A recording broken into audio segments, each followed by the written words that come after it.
ধীরে ধীরে বাইরা সাপ লোকে তোরে দেখতে চাই, আস্তে আস্তে বাইরা সাপ মানুষে তোরে দেখতে চাই। বেজি কারোরে মারিস না খেজি, আর কারোরে ভয় দেখাইস না, কারো ঘর ভাঙ্গা কারো গর্দনে পড়িস না, এলাকার মানুষেরে কামড়াইস না, আমারে কামড়াইস না, আমার উস্তাদ রে কামড়াইস না।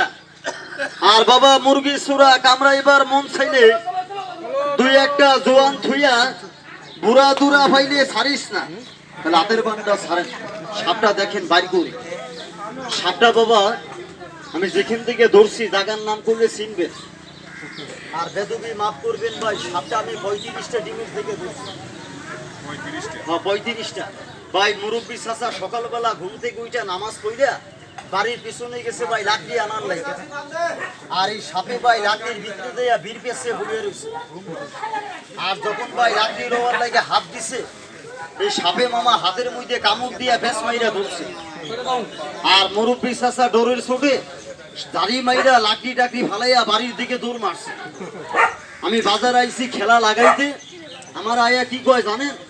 কই বাবা বাইকটা সাপুরিয়া গারৌলি, তুমি কি সাপ ধরতে পারো না খেলা দেখাইতে পারো? আমি কই চাচা আমি তো সাপও ধরতে পারি, খেলো দেখাইতে পারি। কয় আমার বাড়িতে একটা সাপ ঢুকছে, তুমি ওটা ধরতে পারবা? আমি কই চাচা কি সাপ? আমারে কি কয় জানেন? কয় বাবা এরকম মুডু হইব, আমার হাতের 10 থেকে 12 হাত লাম্ব হইব। আমি কই চাচা গিনে ফামু? কহ পাইবা।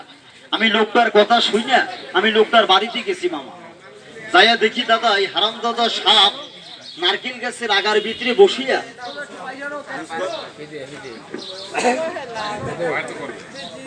বন্ধ করে মাথায় কামড় দিয়েছে, লোকটাকে শোয়াই দিবেন, কোন সাপুরিয়ার কাছে যাবেন না, আমার কাছে আসবেন না। একটু কতক্ষণ আপনার এলাকায় বেশি নাই, গাছটা বেজিয়ে খায়, গাছের পাতা ছিঁড়বেন, হাতে নিয়ে ডলা দিবেন, পাতা রসটা মুখে ছেড়ে দিবেন, লোকটা খাওয়ার লোক একটা বমি করবে।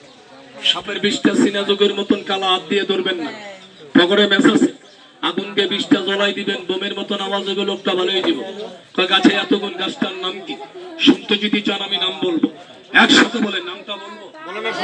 তাবিজ তোমার যতটুকু না পান আপনার নামে চলবে না, নিঃশ্বাস বন্ধ করে গাছটা তুলবেন। গরুর দুধ সাপে খায় না, গাছটা গরুর গলায় দিবেন, গরুর দুধ খাবন্ধ।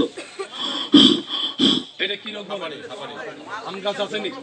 কষি একটা পাতা নিবেন, বেজির মুখের গাছ তুলবেন, গোসা দিয়া পাতাটা খাওয়াই দেন। হাঁপানি, কান কাশ, পেটে ব্যথা, গ্যাস্ট্রিক, আল্লাহ ভালো করছে দোয়া করবেন। এই সাপ কি ঘরে ঢুকে না? গাছটা গরু দিয়ে সাপ চলে যাবে, সাপ নাই ঘরে, সাপ ঢুকবে না, ওটা যাচাই করেন সবাই। আর আপনার তোর মানে কে গিয়েছে? এটা ফুল চোরা, আমি বড়টা বাইর করবো। বসেন না, দাঁত ফালাই দিচ্ছি টাকা। গাছটা আমার মতন বাবার করে তারা দিচ্ছেন, তার বাবার গাছ আর কামড় দিবে না, যাতে কোনো বান চলবে না, কোহরি কেন চলবে না। একটু তালি হবে, জোরে করে মারে ভাই। আজকে আমার পিকচার তুলেন না, সারাদিন তুলেন দাদা, বড় ভাইয়া।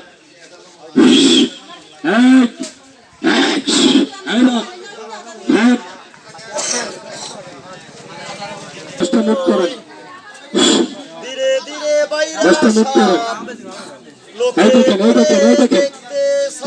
গাছটা মুখ করতে হইবে দাদা, গাছটা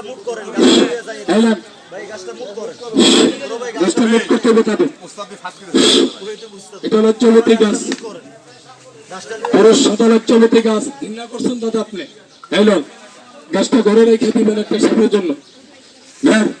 10টা টাকা দেন আঙ্কেল। আচ্ছা 10টা টাকা হাতে দেন, 50 টাকা পাবেন, 10টা টাকা দেন।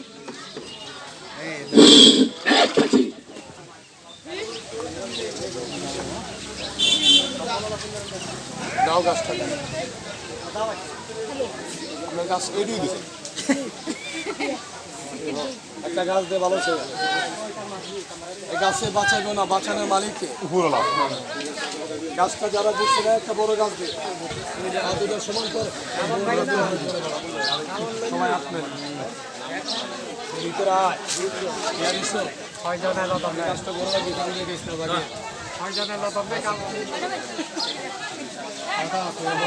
কষ্ট রেখে দিচ্ছে মানুষের ভিতরে ভালো মন্দ লোক নাই জাদুটোনা বান মারে তাবিজ তোমার করে এরকম লোক নাই গাছের কাটা নেবেন সবাই জোরে বলেন কি গাছ এই গাছটার লগে মিলাইবেন তাবিজ ঠলে ভরবেন মোম নাই মোম দিয়ে মুখ মারে দিবেন তাবিজটা আমরা ফজরের নামাজ পড়ব মুসলমান ডানাতে বানো আপনাদের মন্দির কেন আর এটা তারা বলেন আছে আপনারা মন্দিরে সকালবেলা প্রণাম করিয়া তাবিজটা ডানাতে বানবেন এমন কোনো বৈদ্য না দুর্বল তোমার স্ত্রী তোমাকে লজ্জা দেয় তোমার ঘরে ভাত খেতে চায় না তোমার কলম আছে কালি নাই কলমে মূল্য আছে গাড়ি আছে মূল্যমান না মূল্যমান রাজা বাদশা খাইছে চেয়ারম্যান